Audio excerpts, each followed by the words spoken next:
আমার আব্বারে আল্লাহ মোটেও কমায় নাই, আমরাও তো ঠগি নেই। ইজ্জত তো আল্লাহ মোটেও আপনার চেয়ে কমায় নাই। জন্ম দিলেই বাপ হওয়া যায় না। বাবার দায়িত্ব হলো ছেলে মেয়েদেরকে রবের সাথে পরিচয় করায় দেওয়া। কয়জনে করে? সকালবেলা কুয়াশার ভিতরে ছেলে মেয়েদেরকে নিয়ে মা বাবা যেই পরিমাণ প্রাইভেট আর কোচিং নিয়ে ব্যস্ত থাকে, এর অর্ধেক নামাজে নিয়ে ব্যস্ত থাকে না। এই ছেলে মেয়ে দেশের শিক্ষা শেষ করে বাহিরের ডিগ্রি নিতে যাবে। ডিগ্রি নেওয়ার পরে দেশে আসার পরে মা বাবাকে যদি অবজ্ঞা করে বৃদ্ধাশ্রমে পাঠায়, এটা মা বাবার হাতের কামাই। কারো দোষ দিয়েন না, সব নিজের দোষ। আল্লাহর রাসূল বলেন, যার ভিতরে তিনটা বদ অভ্যাস থাকবে তার ঠিকানা হবে আল্লাহর জাহান্নামে। নাম্বার 1, যে ব্যক্তি প্রচন্ড বদ মেজাজি, কথায় কথায় মানুষের গালি দেয়, 19-20 হয়ে গেলে মা বাবা তুলে বকাবাজ্য করে, এমন মানুষ পাবনায় আছে না? না, অনেক মানুষ হজ করছে কিন্তু ভাষা ভালো না, গালাগালি করে। আল্লাহর নবী বলেন, 2 নম্বর, যার অন্তরের ভিতরে হিংসা আছে, অন্যের উপকার দেখলে, অন্যের উন্নতি দেখলে তার কলিজার ভিতরে কামড় মারে। যেই নিয়ামত আল্লাহ আপনাকে দিয়েছে ওটা আমার ক্রেডিট না, আপনারও ক্রেডিট না, নিঃসন্দেহে দয়া একজনের, তিনি হলেন কে? আল্লাহ আপনাকে সম্পদ দিয়েছে, আমার জ্বলার মানে কি? আল্লাহ আপনাকে মর্যাদা দিয়েছে, আমি কেন জ্বলবো? আল্লাহ আপনার সন্তানগুলারে শিক্ষিত বানাইছে, আমার কলিজায় তো কামড় মারার কথা না। বরং আপনার সফলতা দেখলে আমার উচিত আপনার জন্য আল্লাহর কাছে আরো বেশি দোয়া করা। কষ্ট হয় আপনাদের? ওয়ানসিতু লাআল্লাকুম তুরহামুন।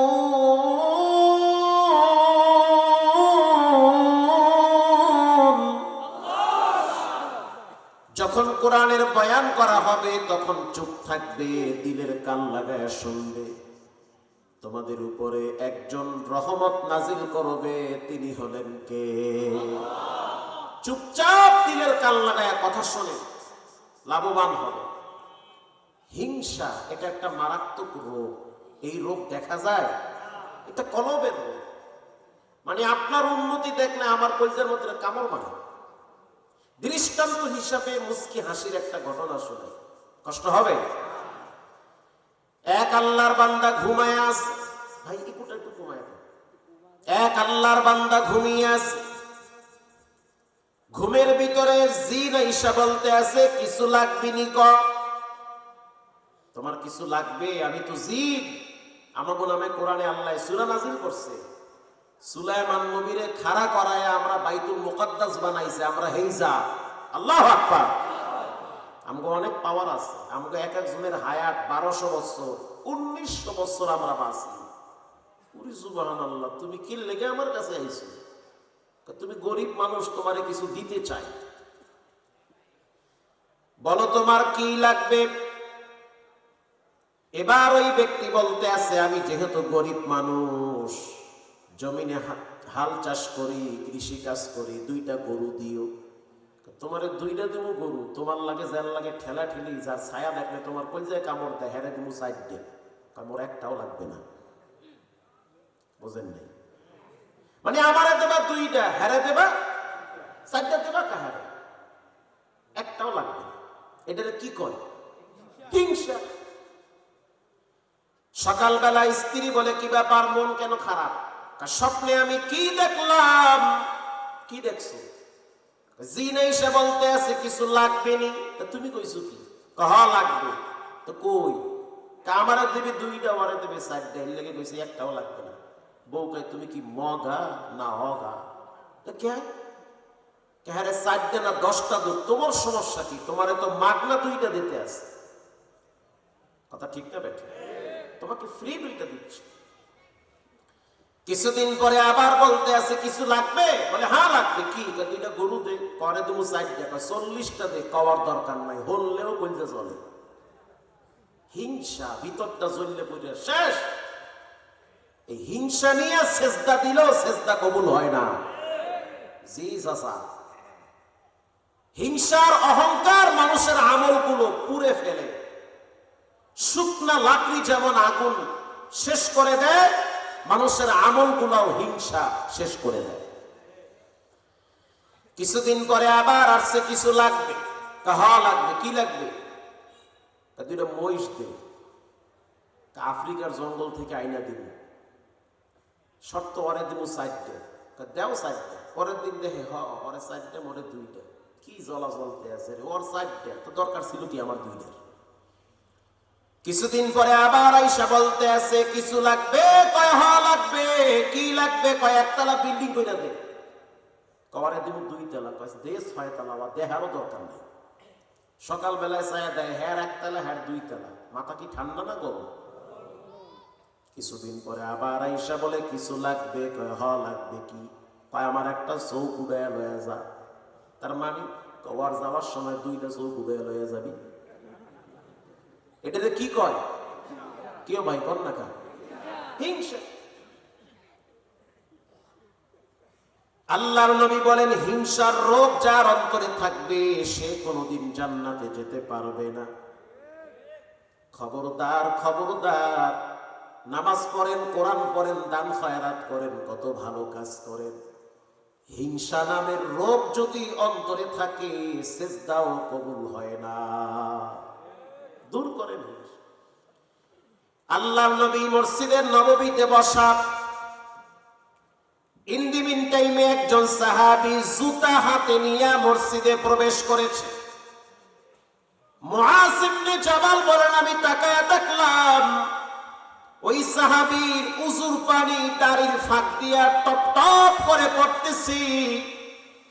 আর আল্লাহর রাসূল ঘোষণা দিয়েছে জুতা হাতে যেই সাহাবী মসজিদে প্রবেশ করলো আল্লাহ পাক ওই সাহাবীকে জান্নাতুল ফেরদাউসের খাতায় নাম লিখে দিয়েছে। সুবহানাল্লাহ। না জিহ্বা দিয়ে একটু আওয়াজ দিয়ে বলেন সুবহানাল্লাহ। সুবহানাল্লাহ। এটা তো আইবার চাই না সহজ, এটা জিহ্বার মাথায় রাখতে। সুবহানাল্লাহ, আলহামদুলিল্লাহ, আউযুবিল্লাহ, নাউযুবিল্লাহ, এগুলা জিহ্বার মাথায় টাস টাস যেন বাজে। কারণ এটার ভিতরে পানি আছে, ধাক্কা মারলে পানি বের হবে। এটার ভিতরেও পানি, ধাক্কা মারলে কি মধু বের হবে? পানি বের হবে। সামনের পকেটে কিছুই নাই, একেবারেই খালি। আপনি হারা দিন যদি ফু মাইরা খোঁজেন কিছু বের হবে? খালি এটা। তো ভিতরে যদি আল্লাহ এবং নবীর নাম জমা থাকে, মৃত্যুর সময় আজরাইল যখন ধাক্কা মারবে, হয় ট্রাকের নিচে, না হয় ঘরে, না হয় আগুনে, না হয় পানিতে, না হয় পার্সোনাল বেডরুমে, কোথাও না কোথাও জানটা তো বের হবে। ওই সময় অটোমেটিকলি আল্লাহর নাম নিজের জবান থেকে বের হয়ে যাবে। এজন্য এগুলো বলতে হয়। সুবহানাল্লাহ, আলহামদুলিল্লাহ বলা লাগে। অনেক মানুষ আছে সুবহানাল্লাহ কইতে পারে না। কই ভাই সুবহানাল্লাহ, সুবহানাল্লাহ মানে এর জিহ্বা দিয়ে আওয়াজ বাইরে না। রাগ করতেছে, হয় একটু রাগ হল সমস্যা। মুআজ ইবনে জাবাল বলেন আমার উদ্দেশ্য গোপনে তার আমল দেখব, কি আমল করে আল্লাহর নবীর জবানে আওয়াজ উঠছে সে নাকি জান্নাতুল ফেরদাউসের মেহমান। এবার তার বাড়িতে সারা রাত থাকলো। পরের দিন থাকলো ফরজ নামাজ, এরপরে অন্য কোনো বাড়তি আমল দেখে নাই। ফজরের নামাজের পরে সে কাজে বেরিয়ে যেত, জোহরের নামাজের পরে সে নিজ কর্মের জন্য বাইরে বের হতো। টাইম টু টাইম নামাজের বেলায় সে যথেষ্ট পরিমাণ সচেতন ছিল, নামাজ কাজা করত না। কখনোই সে গরিমসি করে অলসতামি করে নামাজ ছাড়ত না। একদিন আসরের নামাজের পরে মুআজ ইবনে জাবাল তার হাতটা চেপে ধরে বলে ভাই সত্য করে বলো সারা রাত তোমার সাথে ছিলাম, গোপন কোনো আমল দেখি নাই, অথচ আল্লাহর নবীর মুখে শুনছি তুমি নাকি জান্নাতের মেহমান হবা। ওই সাহাবী বলল বাড়তি কোনো আমল নাই, শুধু 5 ওয়াক্ত ফরজ নামাজ পড়ি। যদি রাসূলুল্লাহ বলে থাকে আমি জান্নাতি, এটা আমার জন্য খুশনসিব। তবে শুনে নাও, আল্লাহর নামের শপথ করে বললাম, আমার ভিতরে একটা আমল আছে, সেটা হলো কারো প্রতি বিন্দু পরিমাণ আমার অন্তরে হিংসা বিদ্বেষ নাই। আরো জোরে সুবহানাল্লাহ। মুআজ ইবনে জাবাল বলে, কপাল খুলছে, শুনে নাও, যার অন্তরে হিংসা বিদ্বেষ থাকবে না তার ঠিকানা আল্লাহর জান্নাতে হবে। প্রিয় ভাইরা আমার, কষ্ট হয় আপনাদের? এইবার ঠিক আছে, দেন এবার সাউন্ড দেন। প্রিয় ভাইরা আমার, ওই সাহাবীর নাম হলো সাদ বিন আবি ওয়াক্কাস রাদিয়াল্লাহু তাআলা আনহু। 10 জন জান্নাতের গ্যারান্টি প্রাপ্ত সাহাবী, তার ভিতরে একজনের নাম সাদ বিন আবি ওয়াক্কাস। সুবহানাল্লাহ। প্রিয় ভাইরা, অন্তরে হিংসা রাখা যাবে রাখেন না। আপনারা উত্তরবঙ্গের মানুষ, বড় সরল দিলের মানুষ। এবার আল্লাহর রাসূল বলেন, 3 নম্বরে যার ভিতরে অহংকার থাকবে সে জান্নাতে যাবে না। পৃথিবীর শ্রেষ্ঠ অহংকারী ব্যক্তির নাম হলো ইবলিস। বলেন কে? থাকেন ইবলিস। আল্লাহ বলে, ইবলিস সিজদা করো আদম রে। ইবলিস এবার যুক্তি পেশ করলো, ক্বালা আনা খায়রুম মিন খালাকতানি মিন নারিন ওয়া খালাকতাহু মিন তিন। আল্লাহর কোরআনের তেলাওয়াত যখন ময়দানে হয়, মানুষ তখন ঝিম ধরে কোরআন শুনতে বাধ্য হয়। সিজদা করো আদম রে। কেন করব? আমি তো আগুনের তৈরি। আগুনের গতি কি নিচে না উপরে? উপরে। ক্বালা আনা খায়রুম মিন খালাকতানি মিন নারিন ওয়া খালাকতাহু মিন তিন।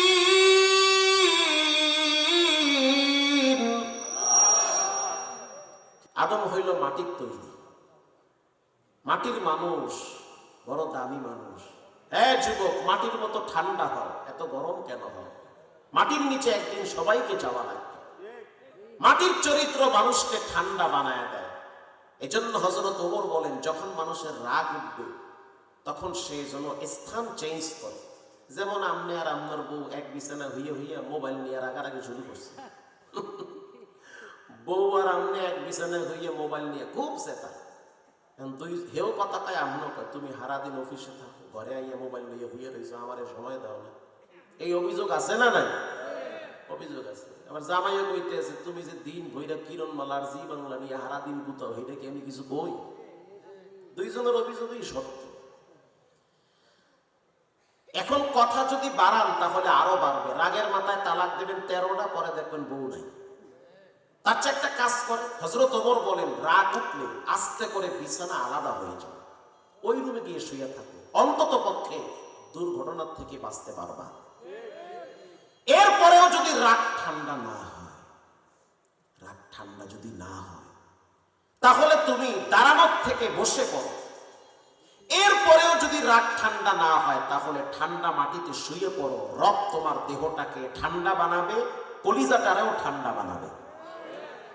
এরপরেও যদি রাগ না কমে, রাসূল বলেন উযু করো ঠান্ডা পানি দিয়া। উযু করলে রাগ আল্লাহ এমনি ঠান্ডা করে দিবে।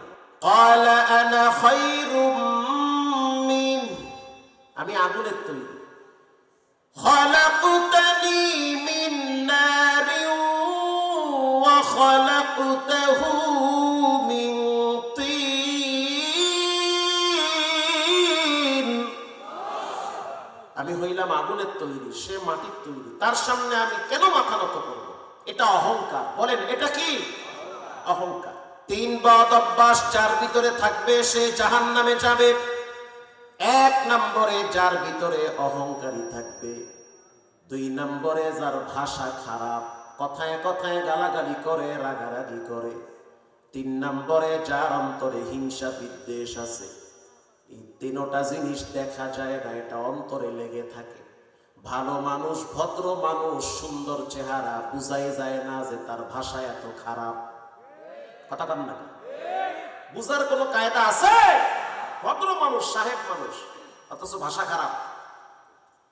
প্রত্যেকটা জিনিসের একটা সৌন্দর্য আছে। মাহফিলের সৌন্দর্য হলো বক্তার মাইক। কথা বলেন না, চমৎকার প্যান্ডেল, ঠিক তেমনি ভাবে মানুষের সৌন্দর্য হলো আদব, ভদ্রতা। আর তার ভদ্রতা, শিষ্টাচার ফুটে উঠে তার ব্যবহারের ভিতরে।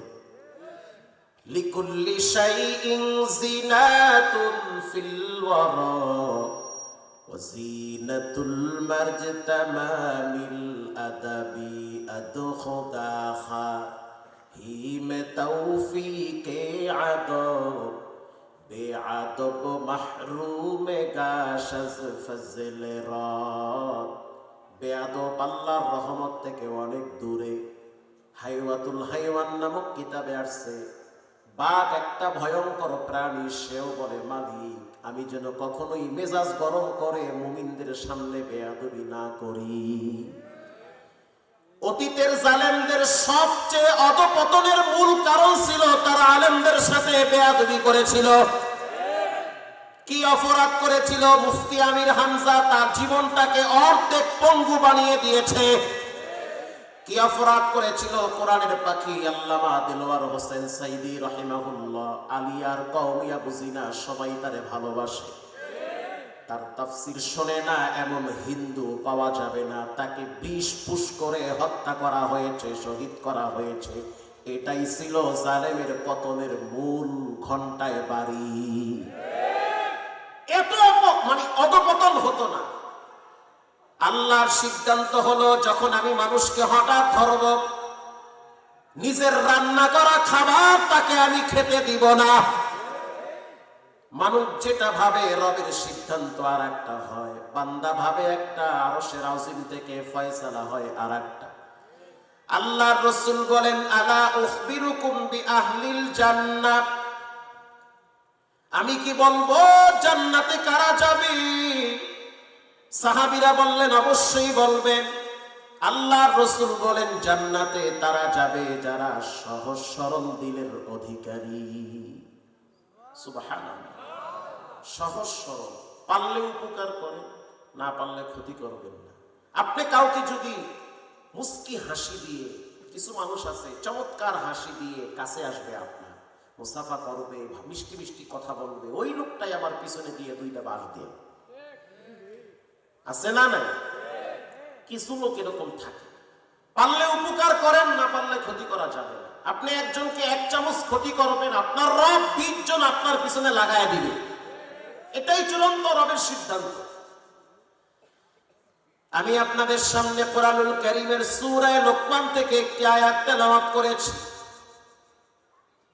আল্লাহর কোরআনের কথা পৃথিবীর শ্রেষ্ঠ কথা। পৃথিবীর ভিতরে মানুষের কাছে সবচেয়ে চমৎকার আওয়াজ হয় কোরআনের আওয়াজ। এটা মানুষের কাছে সহনীয় আওয়াজ। মানুষের ভাষা মানুষের কাছে বারবার ভালো লাগে না। আল্লাহর কোরআনের ভাষা মানুষের সামনে যত বলবেন মানুষের কাছে তত ভালো লাগবে। মানুষের আওয়াজ মানুষের কাছে বারবার মজা লাগে না। সাপোজ ধরেন একই গান কতবার শুনতে ভালো লাগে, কিন্তু কোরআন থেকে সূরা ফাতিহা এতবার পড়েন, এতবার শুনেন, যার কণ্ঠ যত সুন্দর তার তেলাওয়াত শুনতে তত মজা লাগে, ভালোই লাগে। যদি সুযোগ থাকে জীবনে একবার মক্কায় যাইয়েন, উমরা করতে, রমজান মাসে। বাবার উপরে প্রেসার দিয়ে মোটর সাইকেল কিনেন, কিছুদিন পরে অ্যাক্সিডেন্ট করে হাত পাও ভেঙে হসপিটালে পড়ে থাকে। অনেক সময় মা বাবা বাধ্য হয়ে ছেলে মেয়েদেরকে মোটর সাইকেল কিনে দেয়। বাবাই চায় না সন্তানটা প্রতিষ্ঠিত হওয়ার আগে মোটর সাইকেল কিনুক, তারপরও ছেলের পিড়াপিড়িতে কিনে দেয়। এমনও বাপ আছে যার সামর্থ্য নাই, তারপরেও ছেলে মেয়ের দিকে তাকাইয়া তাদের আবদার পূরণ করা লাগে। বাবাকে যদি প্রেসার দিয়ে হুন্ডা কিনতে পারেন তো বাবারে বলেন, ও বাবা, আমার মনটা চায় রমজান মাসে আমি মক্কা মদিনায় থাকবো।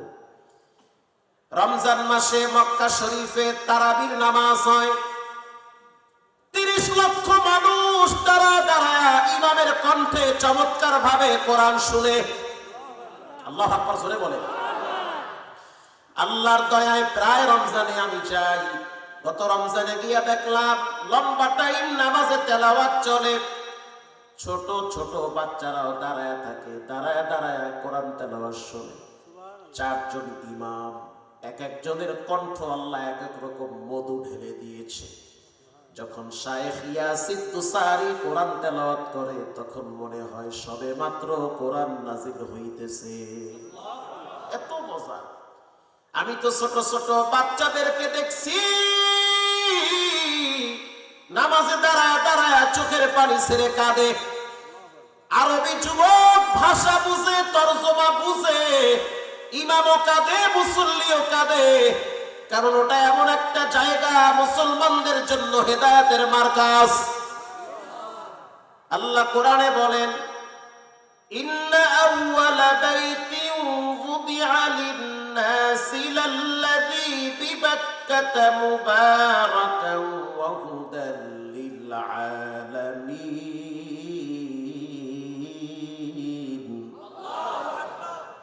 পবিত্র ঘর বাইতুল্লাহকে হেদায়েতের মার্কাজ বানিয়ে দিয়েছেন কে?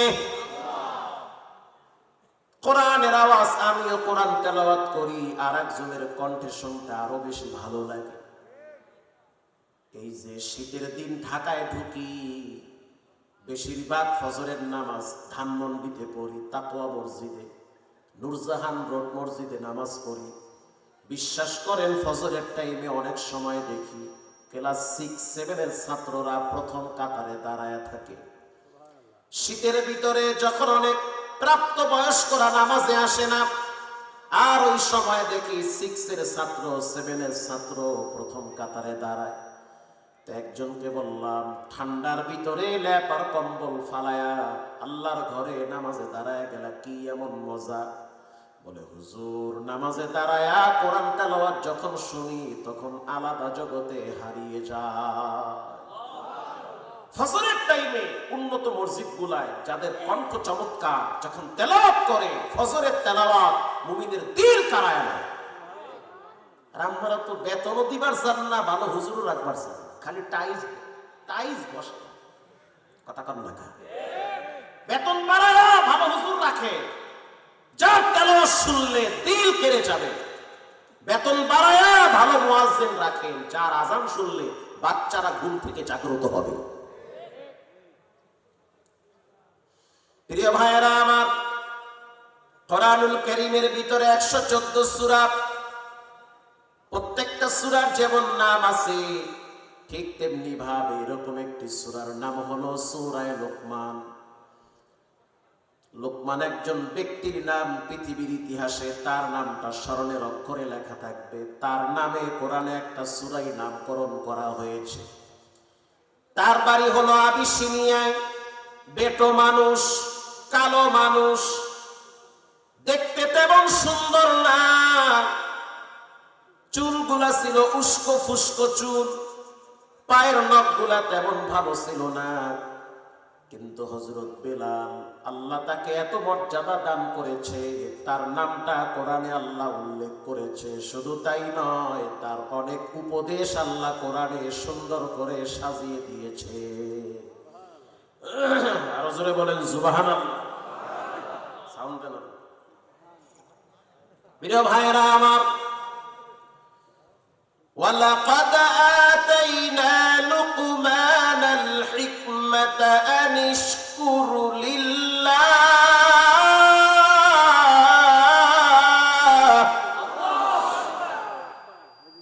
আল্লাহ রাব্বুল আলামিন লোকমানকে ইলম দান করেছে, জ্ঞান দান করেছে। এজন্য লোকমান আল্লাহর দরবারে শুকরিয়া আদায় করেছে।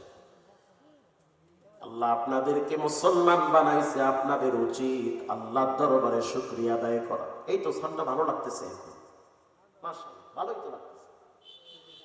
মাইকেলা ভাই খুব কষ্ট পাইতে আছে। ভাই কষ্ট পায় না, আপনি তখন বুঝতেছেন আমার সাউন্ডটা কত চমৎকার লাগে। এইবার একটু লাইনে আইছে না? হ্যাঁ, লাইনে আইবে ইনশাআল্লাহ। কোরআনুল কারীমের ভিতরে 114 সূরা, প্রত্যেকটা সূরার নাম আছে না নাই? এখানে 10 জন যুবককে যদি আমি দাঁড় করাই বা হাত তুলাই যে ভাই 10টা নায়কের নাম বলো, বলতে পারবে? পারবে না? চাচারাও কয় হুজুর কম কি, মোরাও তো পারি, কারণ মোরাও তো টিভির দোকানে বইয়া থাকে। 10 জন নায়িকার নাম জানে, 10টা খেলোয়াড়ের নাম জানে, কোন খেলোয়াড় কোন বদনা নিয়ে কত নাম্বার বাথরুমে গেছে এয়ারপোর্টে, এটাও ফেসবুকে লেখে। কথা কান না, খুব ভক্ত। কিন্তু 10টা সূরার নাম জিগাইলে অনেকেই পারে না। রংপুর গেছি ওয়াজ করতে কবে যেন, এক যুবক খুব ভক্ত, হুজুর আপনার বয়ান তো নেটে শুনি খুব ভালো লাগে। আমি কই মাশাআল্লাহ, খুবই ভালো। তো গল্প করতে করতে এক সময় বললাম তুমি কি ছানা পারো? হুজুর এটা খাইতে খুব মজা, আমাদের এখানে ছানা খুব ভালো। মানে হ্যাঁ মনে করছে আমি মনে হয় যে মিষ্টির ছানার কথা কইছি। আমি কি খাবার ছানা না, পড়ার ছানা। হুজুর ছানা আবার পরে? হ্যাঁ পরে, কিন্তু মুইও পারি না, আমার আব্বাই মনে হয় পারে না। কথা ঠিক না বেঠিক? অনেকেই আছে ছানা পারে না, অনেকে আছে এখানে এশারের নামাজও পড়ে নাই মনে হয়, এরকমও আছে। চাচায় কিছু বহুত আছে। আবার মাশাআল্লাহ তবারক লইয়া বাড়ি যাইবে, ফজরও পড়বে না। কথা কন না কেন? আবার অনেক আছে বয়ান শুনতে খুব মোশানে বইছে, খুব ফার্স্ট ক্লাস বয়ান, ওরে টান, এক টানে বেড়া আর এক টানে সাথিয়া, টান আর টান, সেই সাত বয়ানে। যাওয়ার সময় কয় টুপি খোল, বিড়ি আর একটা ধরা। কথা ঠিক না বেঠিক? এটাও বলে ঠিক, তা কোনটা বেঠিক? বয়ান শুনে লাভ? বয়ান হলো নামাজের জন্য, নামাজই যদি ঠিক না থাকে তো বয়ান শুনে লাভ? ফজরের নামাজ পড়বেন তো? কে কে ফজরের নামাজ পড়ার নিয়ত করেন নাই যে পড়ুন না নামাজ? কে কে ফজরের নামাজ পড়বেন না হাত তোলেন। এবার সোজা হয়ে গেছে, মারহাবা বলে। তাহলে একটু ঘুম টুম ভাঙছে। লোকমান হাকিম একজন কালো মানুষ, বেটো মানুষ। হাজার হাজার মানুষ তার সামনে বসে বসে বয়ান শোনে। চমৎকার একটা কণ্ঠ আল্লাহ দিয়েছে, সামনে হাজার হাজার মানুষ বসে বসে তার বয়ান শোনে। পিছন থেকে একজন ব্যক্তি দাঁড়ায় গেছে, লোকমান শুনে নাও, আজ থেকে 20 বছর আগে আমার বাড়িতে আমার এক বন্ধু থাকতো। আমরা 2 বন্ধু একসাথে বকরি চড়াইতাম। দেখতে তোমার মতো, চেহারা তোমার মতো, চুলগুলা তোমার মতো, কিন্তু তুমি যে ওই ব্যক্তি কেমনে বলি, কারণ তুমি তো সম্মানের চেহারে বসা। লোকমান হাকিম কৃতজ্ঞ বান্দা। কিছু মানুষ আছে অতীত ভুলে যায়, নাই? অতীত ভুলে যায়। বাবায় ফ্যান টাইনা খাওয়াইয়া ছেলেরে ব্যারিস্টার বানাইছে, পোলায় এখন বাপ ধরে মোর বাপ তো জহিদার। কথা কন না কেন? লোকমান হাকিম বলেন তুমি সত্য বলেছ, আজ থেকে 20 বছর আগে তুমি আর আমি একসাথে বকরি চড়াইতাম, আমি ওই ব্যক্তি। এবার ওই ব্যক্তি বলতেছে লোকমান 20 বছর আগে বকরি চড়াইতা, আর এখন তুমি চমৎকার বয়ান করো, এই সম্মান এই মর্যাদা কেমনে পাইলা? আল্লাহু আকবার! কেমনে পাইলা? আমি তো রাখালি রয়ে গেলাম। এবার লোকমান হাকিম বলেন শুনে নাও, আল্লাহ মানুষের সৌন্দর্য দেখা মর্যাদা দেয় না, আল্লাহ মানুষের দিল দেখে মর্যাদা দেয়।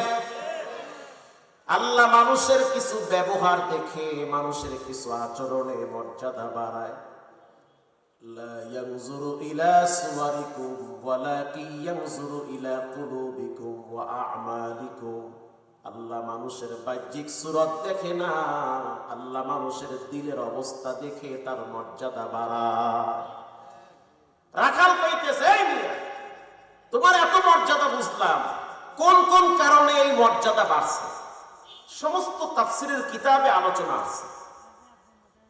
এবার লোকমান হাকিম বলে শুনে নাও, 3টা কারণে আমার রব আমার মর্যাদা বাড়াইছে। আল্লাহু আকবার! 1 নম্বরে আমি আমার জিহ্বাটাকে কন্ট্রোল করি। মা ইয়ালফিযু মিন কাওলিন ইল্লা লাদাইহি রাকীবুন আতীদ।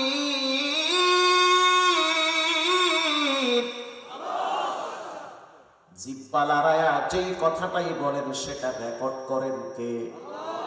ও মুরব্বী সাবধান, চায়ের দোকানে বসে কার নামে গীবত করেন সেটাও কিন্তু আপনার রব রেকর্ড করতেছে। যেই কথাটাই জিহ্বা লড়ায়া বলেন সেই কথাটাই কিন্তু রব্বুল আলামিন অডিও করেন, ভিডিও করেন। কথার উপরে হয় জান্নাত না হয় জাহান্নামের ফয়সালা হবে। কথা খুব দামি জিনিস। লাঠির আঘাত দিলে মানুষ ভুলে যায়, কথার আঘাত ভুলে না।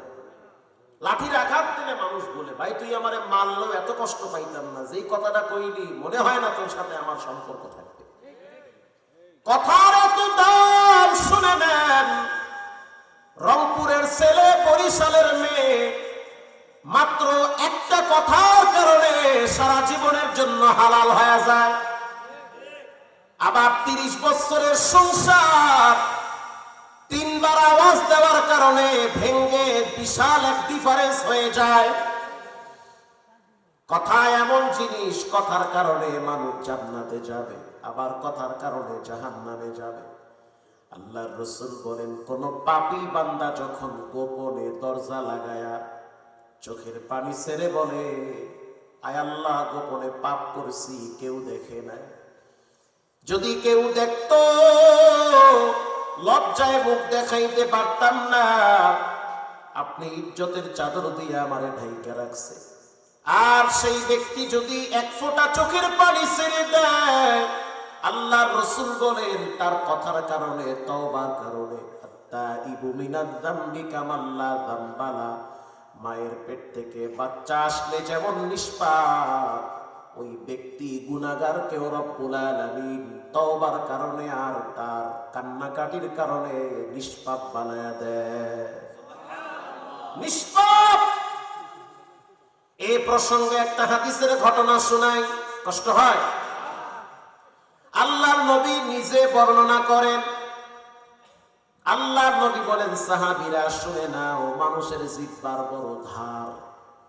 হাত দিয়া কাজ করলে হাত ব্যথা করে, পা দিয়া পেট্রোল দিলে পায়ের গোড়া গিরা ব্যথা হয়ে যায়, লম্বা টাইম কথা বললে মাথা হ্যাং হয়ে যায়, কাজ করে না, মোবাইল রিসিভ করতে করতে মাথা গরম হয়ে যায়, মাথা ব্যথা করে, ঘাড়ের উপরে বস্তা নিয়ে যদি চলেন কখনো কখনো ঘাড় ব্যথা হয়। দেহের এমন একটা অঙ্গ নাই যেটা ব্যবহার করলে ব্যথা করে না। বুঝেন আপনারা? দেহের এমন কোন অঙ্গ নাই যেটা ব্যবহার করলে ব্যথা করে না, কিন্তু 2 ঠোঁটের মাঝখানের জিহ্বা এমন একটা অঙ্গ যেটা মরা পর্যন্ত ব্যবহার করবেন, 1 সেকেন্ডের জন্য ব্যথা হবে না। এই যে ঘন্টার পর ঘন্টা চিল্লাই গলা ব্যথা করে, মেজাজ খিটখিটি হয়ে যায়, আল্লাহর শপথ শুনে নাও, 1 সেকেন্ডের জন্য আমার জিহ্বা ব্যথা করে না। এবার বুঝেন জিহ্বার কত দাম, জিহ্বার কত মূল্য। আল্লাহর রাসূল বলেন, বনি ইসরাইলের একজন যুবক ছিল যার চরিত্র ছিল শুধু জিনা করা। সুন্দরী রূপসী মেয়েদেরকে যদি পাইতো, গোপনে তার পার্সোনাল বেডরুমে নেওয়ার পরে মনের চাহিদা পূরণ করত। তার নাম ছিল হাদিসের ভাষায় কিফিল। কি নাম?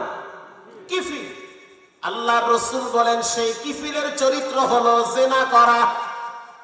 জিনা করলে হায়াতের বরকত নষ্ট হয়ে যায়, জিনা করলে চেহারার সৌন্দর্য নষ্ট হয়, জিনা করলে ঘরের আপনজনরা কথা শুনতে চায় না, জিনা করলে রুজি রোজগারের বরকত নষ্ট হয়ে যায়।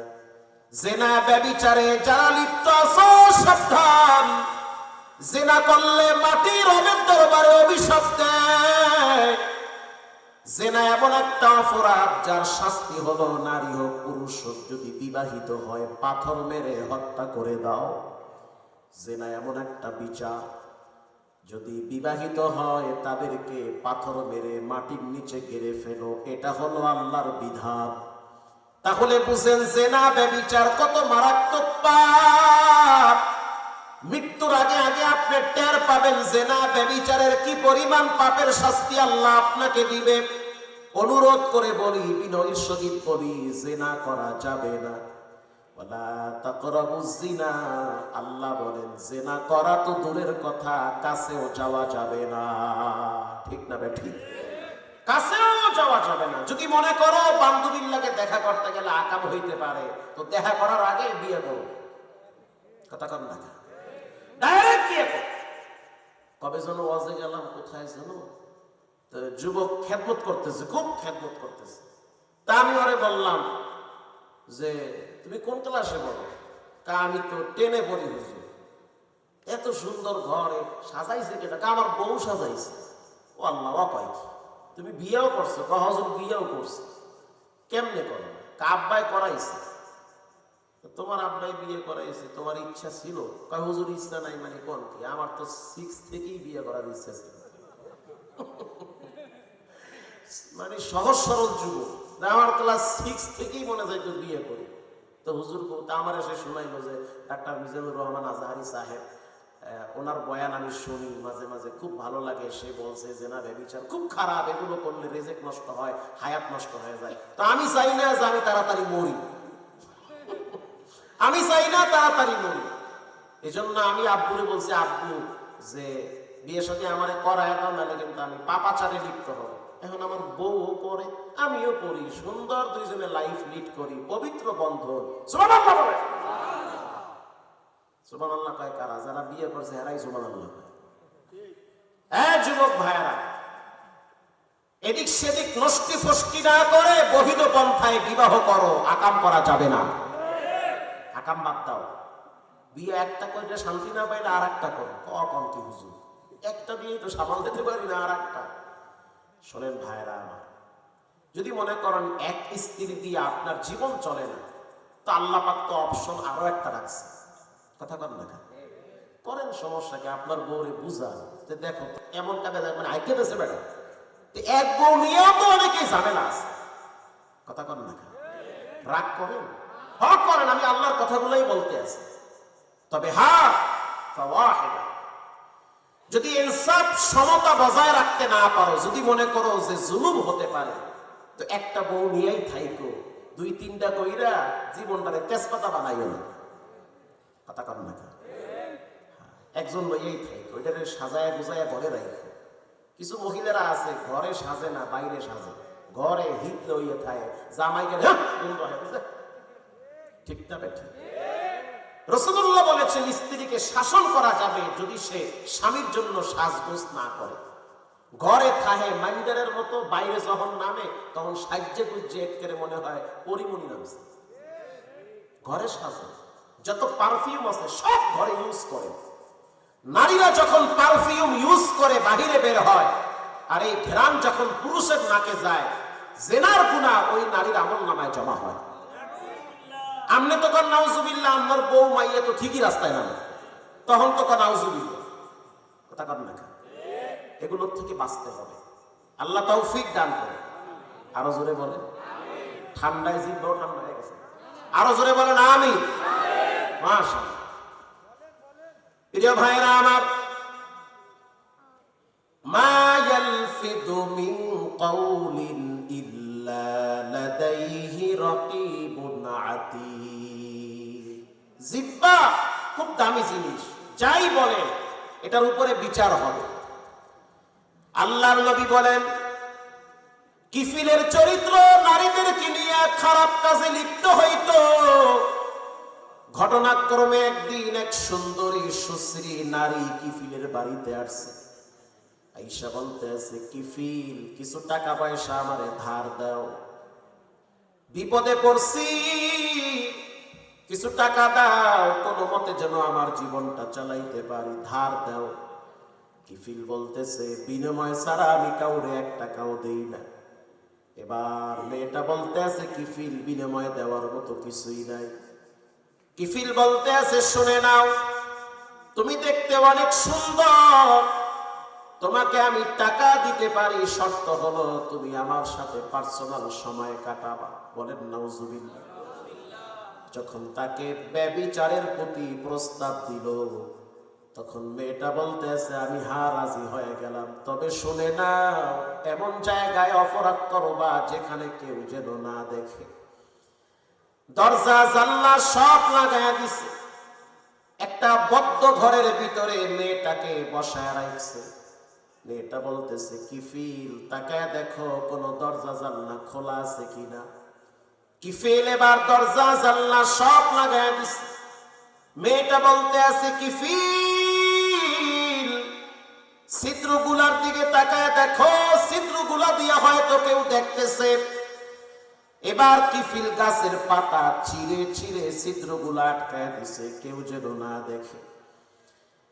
আল্লাহর রাসূল বলেন কিফিল নামের জালেম মেয়েটার দেহের উপরে বসে পড়ছে।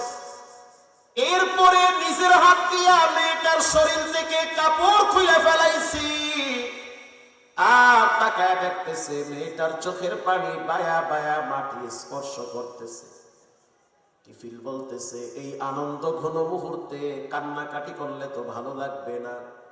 মেয়েটা বলতে আছে আমি কাঁদি না, কে যেন আমারে কাঁদাইতেছে, অদৃশ্য এক শক্তি আমারে কাঁদায়।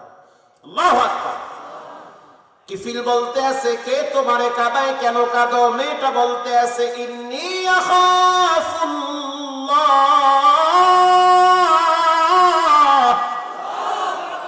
আমি আল্লাহরে অনেক ডরাই। এই মাটির নিচে তো কারুনরাও রব্বুল আলামিন দাবায়া দিছে, এই মাটির নিচে বড় বড় অপরাধীকে রব্বুল আলামিন ধসায়া দিয়েছে। শুধু তাই না, মাঝে মাঝে রব্বুল আলামিন বিভিন্ন এলাকাকে মাটির নিচে ডাবায়া দিয়েছে। ভয় লাগতে আছে, না জানি এই খারাপ কাজ করার সময় তুমি আমি মাটির নিচে গেড়ে যাই। আল্লাহরে ডরাও, আল্লাহর আযাব গজব সম্পর্কে অবহিত হও। বলার সাথে সাথে কিফিল জিব্বা লড়ায় বলল যাও, আল্লাহর ডরে তোমার সাথে আমি খারাপ কাজ করব না। আরো জোরে বলো, আমি খারাপ কাজ করব না, যাও তুমি। রাসূলুল্লাহ বলেন ওই টাইমে খারাপ কাজ থেকে ফিরে আসা কি সহজ? অনেক কঠিন। এবার আল্লাহর হাবিব বলেন মেয়েটা যখন ঘর থেকে বেরিয়ে বাড়ির দিকে যায়, যাওয়ার সময় আকাশের দিকে আঙ্গুল তুলে বলে মালিক কত মানুষকে হেদায়েত দিলা, কিফিল নামের জালেমটারেও হেদায়েত দিও। এটা বলে যখন চলে গেল, কিফিল গোসল করে তাহারাত অর্জন করেছে। এরপরে সে বাইতুল মুকাদ্দাসের দিকে ফিরে 2 রাকাত নামাজ আদায় করেছে। তার ভিতরে গুনার প্রতি অনুশোচনাবোধ জাগ্রত হয়েছে, সে অনুতপ্ত হয়েছে, লজ্জিত হয়েছে। রবের দরবারে সে এবার কান্না শুরু করেছে, চোখের পানি ছেড়ে বলে আল্লাহ আমার মৃত্যুর পরে হয়তো কোনো মানুষ আমার লাশের কাছেও আসবে না, সবাই তো জানে আমি খারাপ, আমার লাশ দেখার জন্য হয়তো কোনো মানুষ আসবে না, কিন্তু আমি ভালো করে জানি দুনিয়ার সব দরওয়াজা বন্ধ হইতে পারে, তোমার দরওয়াজা তো বন্ধ হয় না।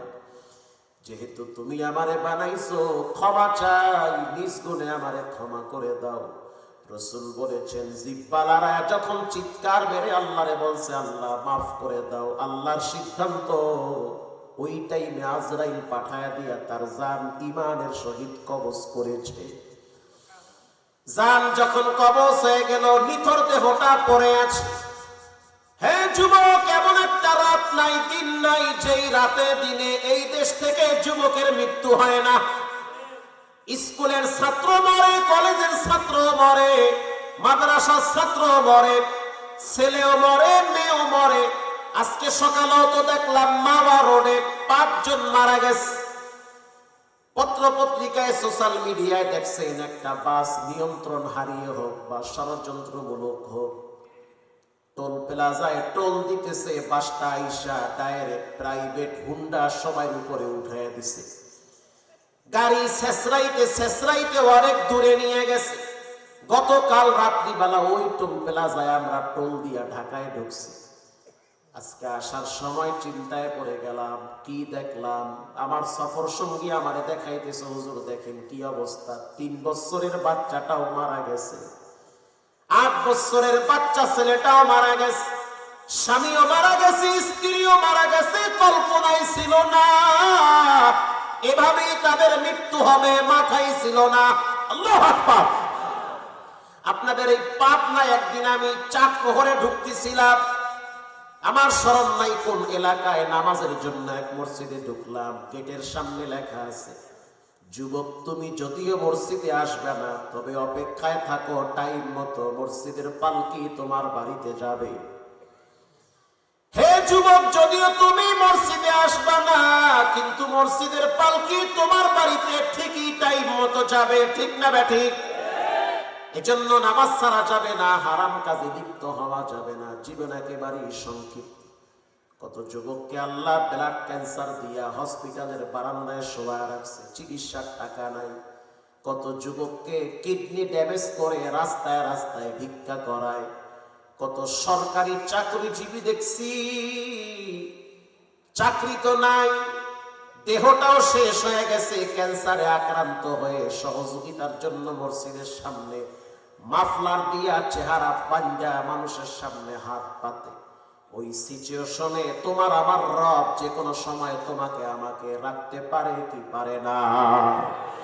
আল্লাহরে ডরান, এটাই বয়ান। আল্লাহকে ভয় করেন, 5 ওয়াক্ত নামাজ পড়েন, মানুষের হক আদায় করেন, মা বাবার সাথে ভালো ব্যবহার করেন, আরো কিছুদিন আরামে বাঁচতে পারবেন। আর যদি মানুষের সাথে বেয়াদবি করেন, খারাপ ব্যবহার করেন, আব্বা আম্মাকে কষ্ট দেন, লিখে রাখেন, পতন হইতে সময় লাগবে না। আল্লাহ রাব্বুল আলামিন বলেন, কিফিলের জান কবজ করো। কবজ হয়ে গেছে, নিথর দেহ পড়ে আছে। সকালবেলা এলাকার মানুষ বলতেছে, কি ব্যাপার, কিফিলের দরওয়াজা তো লাগানো। একজন ব্যক্তি জানলার ফাঁক দিয়া তাকায় দেখতেছে, ভিতরে কিফিল মরে পড়ে আছে। সবাই বলতে আছে, আমরা লাশের কাছেও যাব না। আমি কিন্তু শেষের দিকে চলে আসছি, 2 ঘন্টা বাদ আমার জীবনে কিফিলের দেহ পড়ে আছে, মনিটর বসালেন নাই, খুব পারেন আপনারা। কিফিলের লাশ পড়ে আছে। হাদিসে আসছে, দরওয়াজার সামনে আল্লাহ লেখা উঠায়া দিছে, কদ গফারাল্লাহু লিল কিফিল, কিফিলকে আমি আল্লাহ মাফ করে দিয়েছি, তোমরা তাকে কবরে দাফন করো। সুবহানাল্লাহ নাই? এলাকার মানুষ কয়, আল্লাহ কি করলো, আল্লাহ এত খারাপ মানুষটাও আল্লাহ মাফ করে দিছে। রাসূলুল্লাহ বলেন, ওই যে জিহ্বা লড়ায় বলছে, আল্লাহ আমি পাপ করছি, আমারে মাফ করে দেন, জিহ্বার এত ধার, ওই আওয়াজ আরশে আজিমের দরওয়াজায় ধাক্কা লাগছে। লোকমান হাকিম বলেন, আমি জিহ্বা লড়াইয়া কখনোই মিথ্যা কথা বলি না, গালাগালি করি না, মানুষের সাথে খারাপ ব্যবহার করি না। 2 নম্বরের গুণ, ইন্নী আখাফুল্লাহ, আমি আল্লাহরে সবচেয়ে বেশি ভয় পাই। 3 নম্বরের গুণ, লোকমান হাকিম বলেন, কুল্লিল মুমিনিনা ইয়াগুদ্দু মিন আবসারিহিম, রাস্তা দিয়া যখন চলি তখন আমি আমার চোখগুলাকে বেগানা নারীর থেকে নিচের দিকে নামাই। কেউ যদি নিজের চোখ হেফাজত করে, রব তার ঈমান হেফাজত করবে। চোখ নিচের দিকে নামায়া দেয়। এই লোকমান হাকিম তার সন্তানকে নসিহত করেন,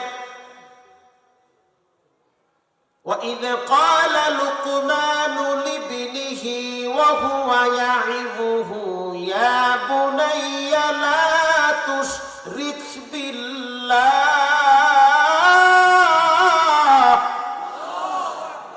লোকমান হাকিম তার সন্তানকে বয়ান করেন, নসিহত করেন, উপদেশ দেন। যেমন বাপ তার ছেলেকে বয়ান করেন, শ্বশুর তার জামাইকে বয়ান করে, ও জামাই ভাই, জামাই ভাই কয় না, বাপ কয়, কথা কন না, একজন একটা ভাই আর একজন একটা বাপ, জামাই বাবা নাকি?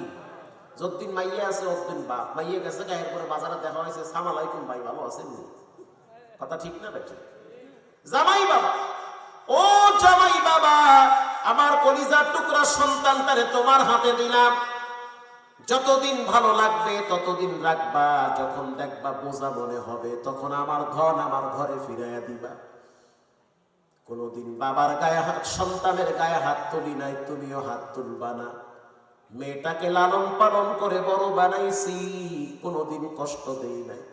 তোমার ঘরে যাবে অপরিচিত ঘর, তোমার মা বাবা কেমন তাও তো জানি না, তোমার ব্যবহার কেমন তাও তো আমি জানি না। শ্বশুর জামাইকে উপদেশ দেয়, ভাই ভাইকে উপদেশ দেয়। যেমন আমার ভাইটাকে আজকে আসার সময় বলে আসছে, লেখাপড়া করতে মনে চাইলে সব পাবি। কথা বুঝতেছে? যদি লেখাপড়া করো, হাফেজ হইছে, মাওলানা পড়তেছে, দাখিল পরীক্ষা সামনে দিবে, ব্রেনও ভালো, পরেও ভালো, মাশাআল্লাহ, খুবই ভালো ব্রেন, পড়তেছেও ভালো, মাশাআল্লাহ। তারপরেও আমার দায়িত্ব বলা, টাকা পয়সা আমার কাছ থেকে নাও, লেখাপড়া যদি করতে মনে চাই তো করার মতো করবা। আর যদি মনে হয় যে না লেখাপড়া কোনো মতে করবো, দায় ঠিকা করি, ওই দায় ঠিকা লেখাপড়া কইরা কোনো লাভ নাই। কথা কন না কেন?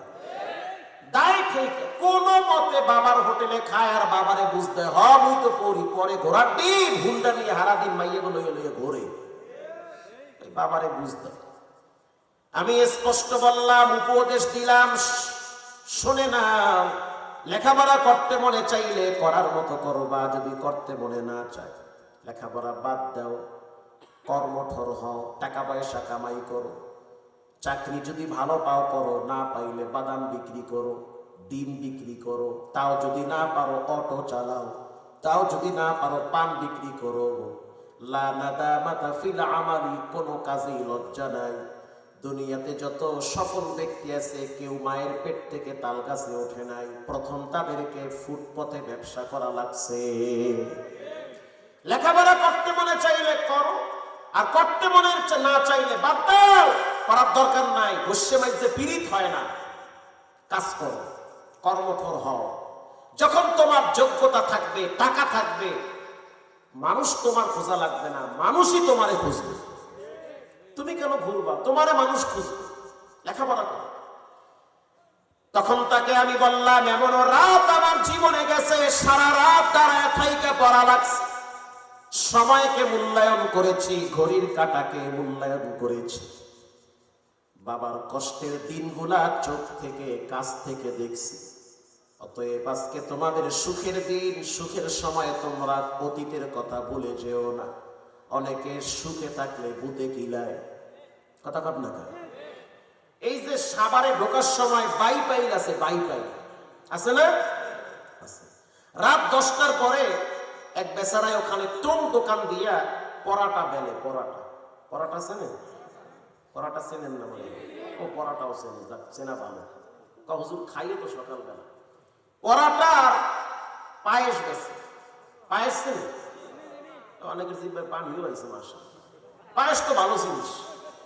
তো পরাটা আর পায়েস বিক্রি করে, বাপ রুটি বেলে, ছেলে বাজে। এত সুন্দর চেহারা, প্রিন্সের মতো চেহারা, মানে রাজপুত্র। তা আমি একদিন বললাম, এই সুন্দর চেহারাওয়ালা ছেলেটারে স্কুলে পড়াইতে পারতেন, জেনারেল লাইনে পড়াইতেন, না হয় মাদ্রাসায় পড়াইতেন। দেশালাম মাদ্রাসায়, হুজুর শয়তানে ধরছে। কিসে ধরছে? এত সাধারণত ধরবে। এরপরে দিছি স্কুলে, স্কুলে যাওয়ার পরে দেখি শরীরে ধরছে,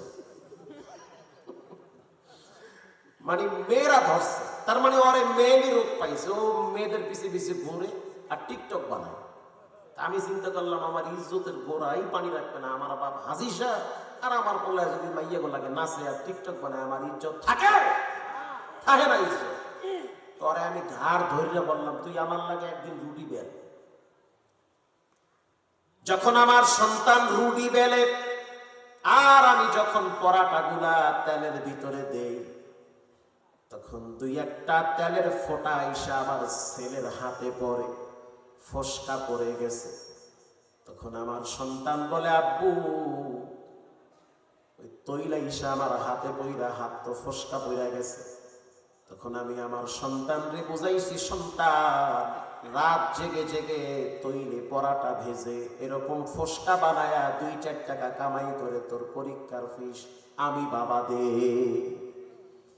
এবার সন্তানকে আল্লাহ হেদায়েত দিছে, দুই বাপ বেটা মিলা পরাটা বিক্রি করে টাকা জমা করছি, ঢাকায় জায়গাও কিনছি, দোয়া করেন বাড়িও করবো। সুবহানাল্লাহ। আর অনেকে আছে বাপের হোটেলে খায় আর পাবজি আর ফ্রি ফায়ার খেলায়। ও মাশাআল্লাহ, আমাদের দেশে নাই, আছে অভাব নাই। প্রিয় ভাইরা, পাবজি ফ্রি ফায়ার বন্ধ করো, প্রতিষ্ঠিত হও, কিছু একটা করো, জীবনে কিছু একটা করতে হবে। ভালো মানুষদের জীবন অনুসরণ করো, তাদের মতো হওয়ার চেষ্টা করো। সবসময় বড় স্বপ্ন দেখতে হবে। আমি কেন মানুষের পিছনে ঘুরবো, মানুষ আমার পিছনে ঘুরবে। দৃঢ় প্রতিজ্ঞা অর্জন করতে হবে। এবার লোকমান হাকিম বলেন, সন্তান খবরদার, কখনোই আল্লাহর সাথে শিরিক করা যাবে না। ইন্নাশ শিরকা লাযুলমুন আযীম, শিরিক মস্ত বড় অপরাধ। শিরিকের চেয়ে বড় অপরাধ আল্লাহর জমিনে আর নাই। লোকমান হাকিম যখন তার সন্তানকে শিরিকের ব্যাপারে বয়ান করল, আল্লাহ বলেন, ওয়াসাইনাল ইনসানা বিওয়ালিদাইহি, ও লোকমানের সন্তান শুনে নাও, খবরদার কখনোই মা বাবার সাথে বেয়াদবি করবা না। বাপ সন্তানকে আল্লাহর ব্যাপারে পরিচয় করায় দিছে, আর আল্লাহ সন্তানের কলিজায় মা বাবার ভালোবাসা বাড়ায় দিছে। এখান থেকে একটা শিক্ষা নেন, ভালো করে নিও। যেই মা বাবা ছেলে মেয়েদেরকে তার স্রষ্টাকে চিনায়, রবকে চিনায়, নবীকে চিনায়, ওই ছেলেমেয়ের কলিজার ভিতরে আল্লাহ নিজে মা বাবার প্রতি ভালোবাসা ঢেলে দেয়। ঢেলে দিতে গিয়ে আবার কেন তাহিরির কথা আপনারা মনে পড়ে, মানে ভালোবাসা কলিজার ভিতরে আল্লাহ ঢাইলা দেয়। আপনি যখন আপনার ছেলে মেয়েকে রব চিনাবেন, নবী চিনাবেন, ইসলাম চিনাবেন, কোরআন চিনাবেন, ছেলে মেয়ে অটোমেটিক আপনাকে চিনবে। জি কইলো ঠিক, না কইলো ঠিক, উনি আসতে আছে কথা তো ঠিক।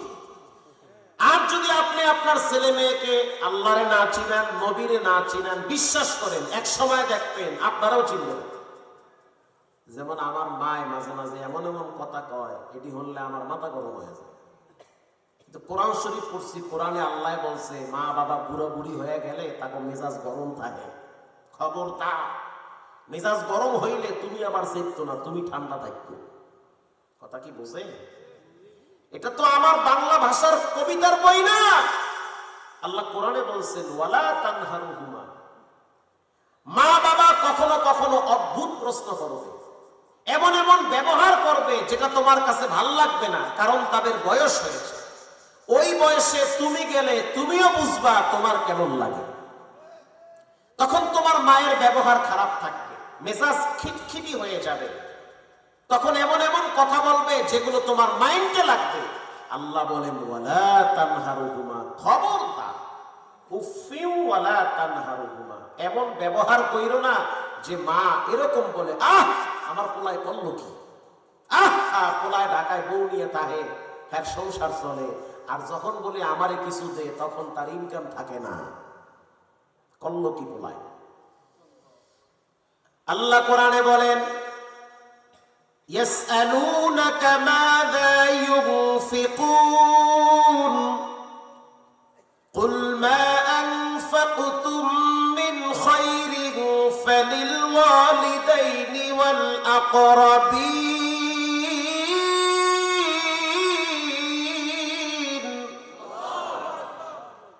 নবী আপনাকে মানুষ বলবে টাকা পয়সা কোথায় ব্যয় করবো।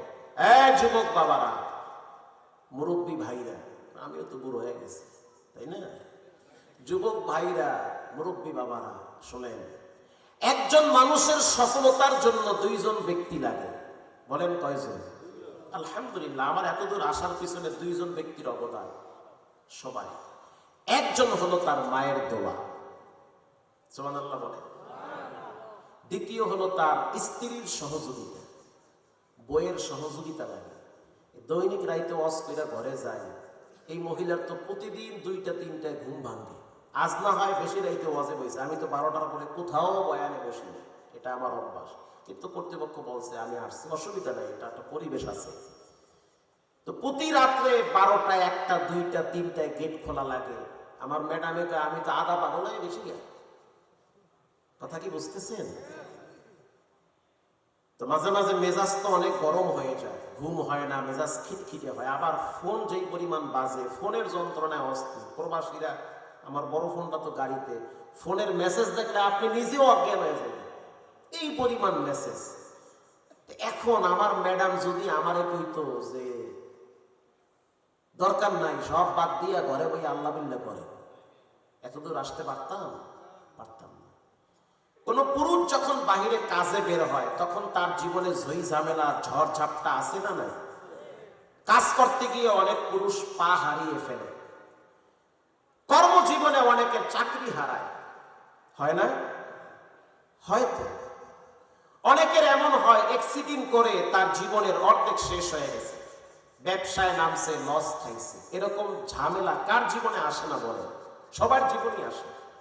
মায়ের যদি দোয়া থাকে, স্ত্রীর যদি সহযোগিতা থাকে, সাপোর্ট থাকে, বিশ্বাস করে ওই পুরুষকে কখনোই কেউ পিছায়া ফালায়া রাখতে পারে না। পুরুষ দুর্বল হয় ঘরের নারীর ভেস্কিতে। কথা কন না কা? পুরুষ দুর্বল হয় ঘরের নারীর ভেস্কিতে। নারী যখন ভেস্কি দেয় তখন পুরুষ শেষ। আর ঘরের নারী যদি বলে তোমার কোনো টেনশন নাই, তোমার পা গেছে কি হয়েছে, চাকরি গেছে কি হয়েছে, আমরা 3 বেলার জায়গায় 1 বেলা খাবো, ওই পুরুষ যদি লুলাও হয় তারপরেও সে ঘুরে দাঁড়ায়। তাহলে আপনার আমার সফলতার জন্য কয়জন ব্যক্তি লাগে? 2 জন লাগে। নাম্বার 1 মায়ের দোয়া লাগে, নাম্বার 2 স্ত্রীর সাপোর্ট লাগে, সহযোগিতা লাগে। ঠিক না ব্যাঠিক? এজন্য সন্তানদেরকে আল্লাহ এবং নবীর পরিচয় দেন। সন্তানরা দেখবেন আপনাকেও চিনবে, আপনার স্ত্রীকেও চিনবে, সে তার মাকে চিনবে।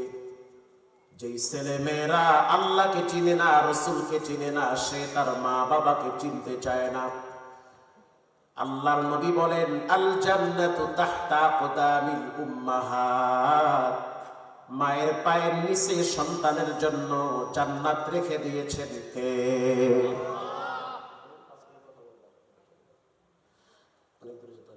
চট্টগ্রামে।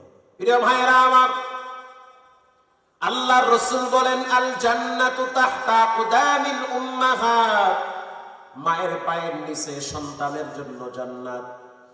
এজন্য জীবনে যত কঠিন সময় পার করেন না কেন, কখনোই মা বাবার সাথে খারাপ ব্যবহার করা যাবে না। যাদের মা বাবা বেঁচে আছে সময় থাকতে কদর করেন, মূল্যায়ন করেন। মা বাবা চলে গেলে কান্দাও পাওয়া যাবে না। আল্লাহর নবী মাঝে মাঝে ঘরের ভিতরে কেঁদে দিতেন। মা আয়েশা বলেন কেন কাঁদেন ইয়া নবী আল্লাহ? বলে আজকে এতিমকে দেখেছি, ঈদের দিন এতিম বাচ্চা ধুলাবালু নিয়ে খেলা করতেছে। আল্লাহর রাসূল গিয়ে প্রশ্ন করল মা ইউবকি, কেন কাঁদো, কি হয়েছে? এতিম বলে ইয়া রাসূলুল্লাহ, আমার আব্বা আপনার সাথে যুদ্ধের ময়দানে গিয়ে শহীদ হয়ে গেছে, আমার মা অন্য জায়গায় চলে গেছে, মাও নাই বাবাও নাই, আমি বড় এতিম মানুষ। আল্লাহর রাসূল সেই এতিম বাচ্চাটারে ঘরে নিয়ে গেল, আয়েশার হাতে তুলে দিল, গোসল করায় দাও, হাসানের নতুন একটা পোশাক তারে পরায় দাও। এতিমের শরীরে যখন নতুন পোশাক পরানো হয়, এতিম বাচ্চাটার মুখে হাসি ফুটে উঠছে। আল্লাহর নবী বলেন তোমার যে মা বাবা নাই, তুমি এজন্য মন খারাপ করবা না। আজ থেকে তোমার বাপ মুহাম্মদুর রাসূলুল্লাহ সাল্লাল্লাহু আলাইহি ওয়াসাল্লাম, তোমার মা হযরত আয়েশা সিদ্দিকা। সুবহানাল্লাহ বলে। এবার ওই এতিমকে রাসূলুল্লাহ নিজের ঘাড়ে নিছে।